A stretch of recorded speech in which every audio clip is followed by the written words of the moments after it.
In the heights of the Andes, where the sky draws so close to the earth that the gods seem to whisper in the wind, there was a time when an empire ruled from the sun. The Tawantinsuyo, the world in four parts, stretched from northern present-day Ecuador to central Chile, embracing mountains, jungles, and deserts under a single law, that of the Sapa Inca, son of the sun. But in the year of our Lord 1532, everything changed. It was not an army that brought down the empire. It was 168 men. With steel, horses, and a greed the gods themselves could not fathom, the Spaniards burst into Cajamarca like a nightmare made flesh.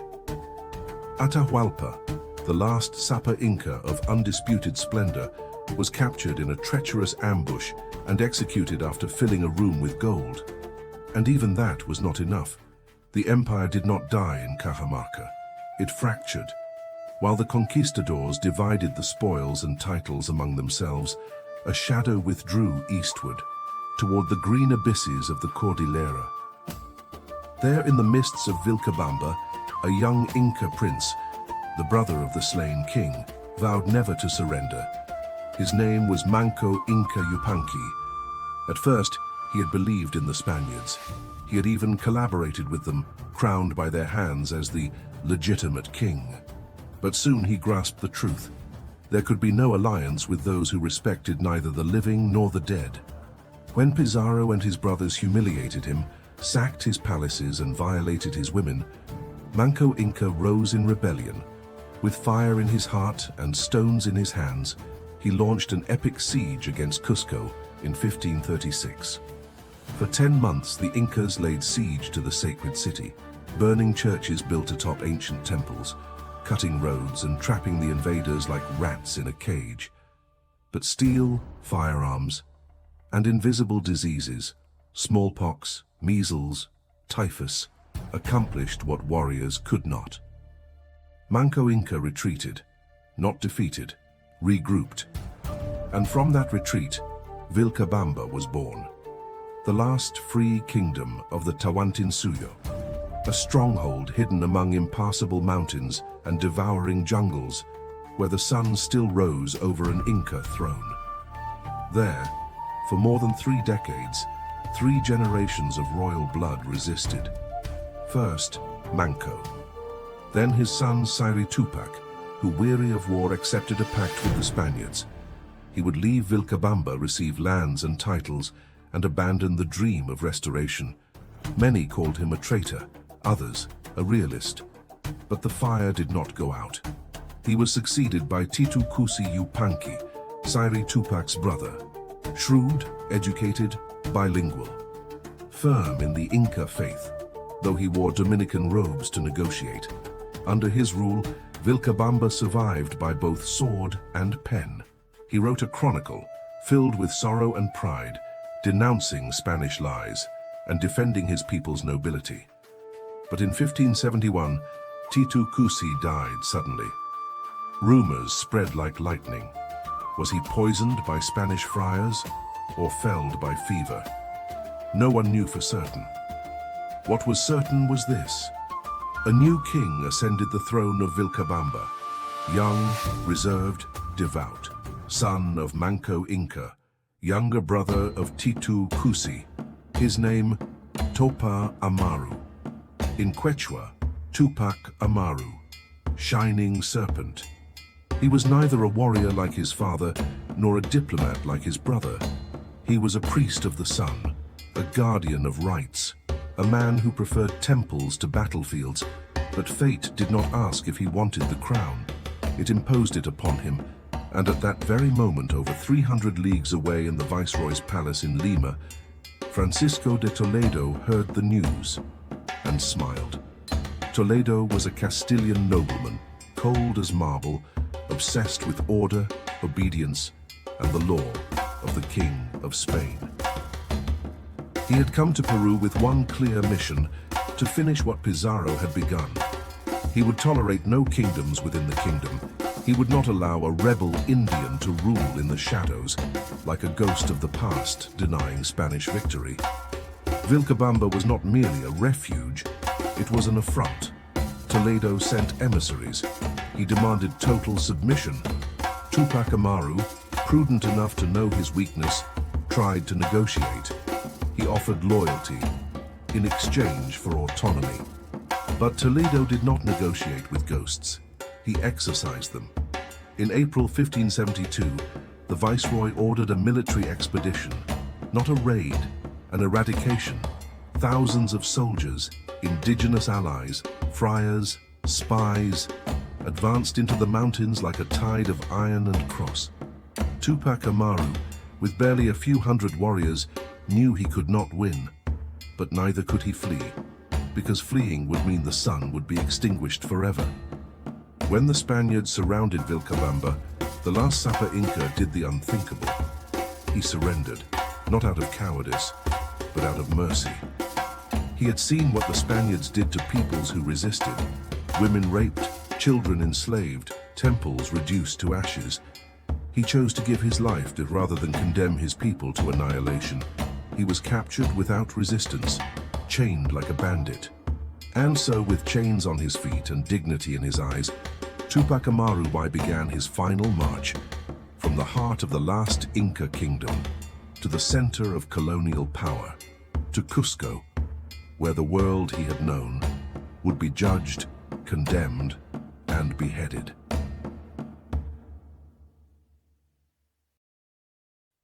Cusco was no longer the navel of the world. It was a city split in two. On one side, the perfectly carved eternal stones of the Incas supported churches crowned with iron crosses. On the other, Spaniards walked with swords at their hips and the gospel on their lips, erasing names, imposing saints, renaming rivers and mountains, as if the past could be ripped out by the roots. And in the midst of this divided city, he arrived. Chained, barefoot, dressed in a tattered tunic that was no longer purple nor woven with vicuña thread. Túpac Amaru. I did not walk like a prisoner. He walked like a priest approaching the altar. Viceroy Toledo had ordered it. Let the last Inca be displayed. Let all see him. Let all understand that the King of Spain tolerates no rivals, neither on earth nor in memory. People watched him in silence. Indigenous onlookers lowered their eyes, but in those eyes burned something even fear could not extinguish. Spaniards pointed at him with disdain, yet many, in secret, felt a shiver, because this was no ordinary outlaw. He was the living embodiment of the Tawantinsuyo, the last direct descendant of the sun. Toledo did not merely want to kill him, he wanted to desacralize him. So he staged a trial, not a fair trial, a theater of justice. In Cusco's main square, beneath the watchful eye of the cathedral built upon the palace of Sacsayhuaman, a tribunal was erected. Friars, scribes, magistrates, captains, all present. And at its center, alone, without a lawyer, without a fully faithful interpreter, stood Túpac Amaru. He was accused of 3 crimes: rebellion, murder of Spaniards, resistance against the crown. But the truth was simpler. He was being judged simply for existing. For days, witnesses lined up by Toledo testified. Some were indigenous people coerced. Others were Spaniards thirsting for vengeance over past attacks in the jungle. No one mentioned that Túpac Amaru had never ordered the killing of a Spaniard. No one recalled that, upon learning of the expedition, he had surrendered his weapons without a fight to save his people. He spoke for himself, in a quiet but clear voice. He said he was no rebel, that he had only inherited a kingdom that had never officially surrendered. That his ancestors had been betrayed again and again, that he had not raised a sword, only protected what remained of the sacred world.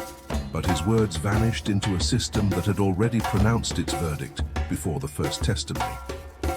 On September 23, 1572, the sentence fell like a stone slab, death by beheading. The city trembled. Not everyone agreed. Even among Spaniards, dissenting voices arose. The Bishop of Cusco, Agustin de la Coruña, pleaded for mercy. Is this man not a legitimate king in his own land? Did he not surrender with honor?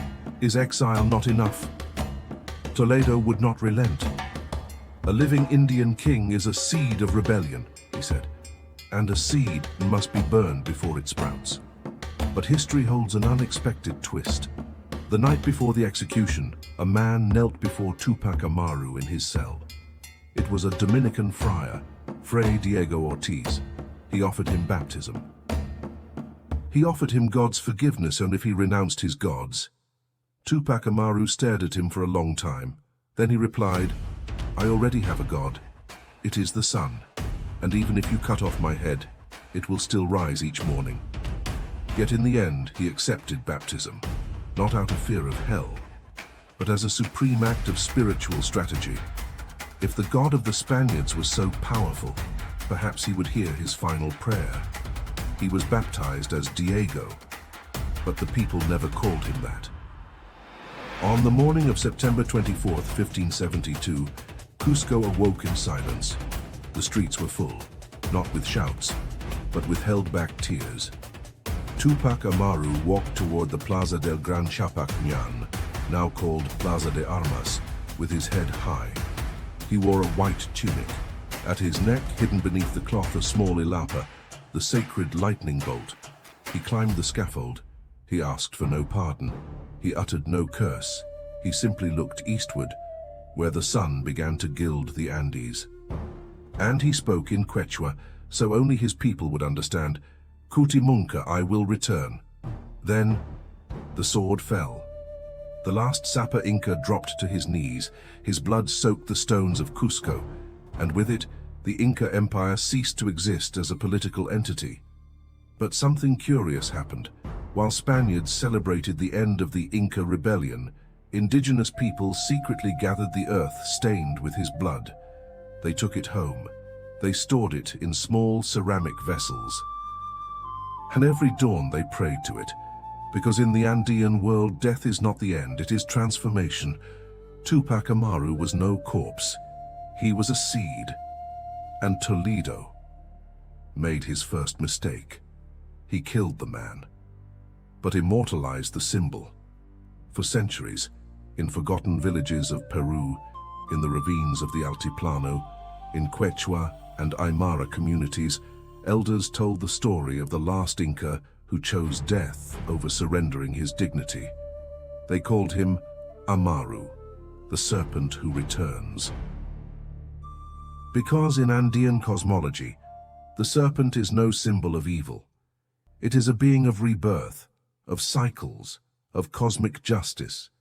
And so, while the viceroyalty consolidated itself, while gold flowed to Spain, while European chroniclers wrote that the Incas were nothing now, the soul of Túpac Amaru walked on the wind, waiting, because the empire had fallen, but the people had not. And a people who remember are never truly defeated. History does not end with death. It ends with forgetting.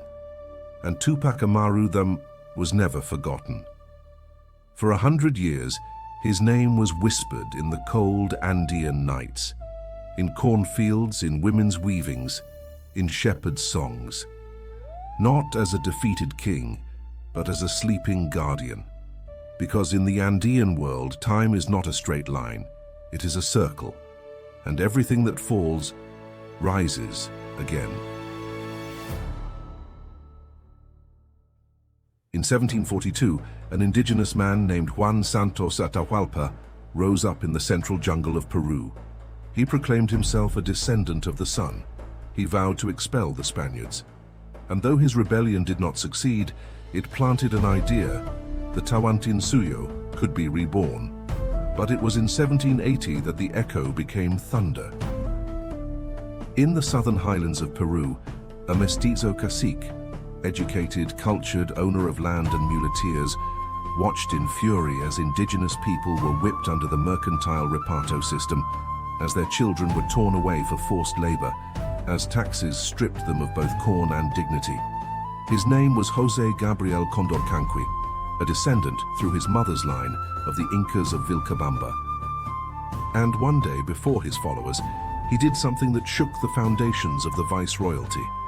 He took the name Túpac Amaru not as homage, as reincarnation. "I am Túpac Amaru II," he declared, "and I have come to avenge my people." The rebellion erupted like a volcano. Hundreds of thousands rose up, cities fell, corregidors were executed. For a moment it seemed the sun would reign once more, but the Spanish Empire had not forgotten Toledo's lesson. It responded with unprecedented fury and cruelty. Túpac Amaru II was captured, and the viceroy, as in 1572, wanted to make an example. He was dragged through the streets of Cusco, forced to watch as they killed his wife, Michaela Bastidas, his children, his uncles. Then they tied him to 4 horses and ordered them to tear him apart. But the horses could not break his body. So, as with his ancestor, they used the sword. They cut off his head and impaled it on a pike, in the very place where Túpac Amaru I had fallen. But they made the same mistake. In killing him, they did not erase him, they sanctified him. Túpac Amaru II became legend. His cry, "I am no rebel, I am the true king," echoed through every indigenous uprising of the 19th century. It inspired independence leaders, even though many of them later betrayed the very people he had defended. And the name Túpac Amaru did not stop in Peru. In Argentina, a regiment of patriot soldiers adopted his name. In Bolivia, miners invoked him before descending into the Earth's depths. In Cuba, Fidel Castro cited him as a symbol of justice. In the United States, in the forgotten neighborhoods of Harlem and Los Angeles, a young rapper, son of black activists, heard the story of this Inca who defied empire and chose to call himself Túpac Shakur. He did not do it for fashion. He did it because he understood something essential. Túpac Amaru's struggle was never just for a throne. It was for the dignity of the oppressed, for the right to exist without enslavement, without erasure, without being reduced to a number in the ledgers of power. And that struggle never ends. Today in Peru, in Cusco, there is a plaza bearing his name. A statue gazes eastward, toward the rising sun. Each September 24th, thousands, indigenous people, students, peasants, artists, gather there. Not to mourn, but to swear an oath. Because Túpac Amaru I was not only the last Inca, he was the first symbol of a resistance that endures to this day. His story is not only one of defeat, it is one of seed. And seeds, by definition, do not die. They wait, they germinate. And when conditions are just, they crack the asphalt of forgetting. The Inca Empire fell. But the spirit of the Tawantinsuyo, the vision of a world in balance where the earth is mother, where no one goes hungry, where power serves the people, lives on. In the weavings of Chinchero's textile artists, in the assemblies of the Ayllus, in indigenous movements demanding climate, territorial and cultural justice, Túpac Amaru was never just one man. He was and is a promise. The promise that no empire lasts forever, that oppressors sooner or later fall, and that peoples who remember their origin are never alone. Thus, as the wind moves through the ruins of Vilcabamba, now covered in moss, silent, nearly erased from maps, something pulses within them. Not the echo of battle, but the heartbeat of hope. Because the shining serpent never stopped glowing, and as long as someone looks at the sun and says, "This is not just," Túpac Amaru will keep walking. Legends do not die as long as there is someone to tell them. And at Andes Legends, we are here to rescue them from oblivion, one by one. Subscribe to Andes Legends and activate the bell, because what's coming is even deeper, even more epic.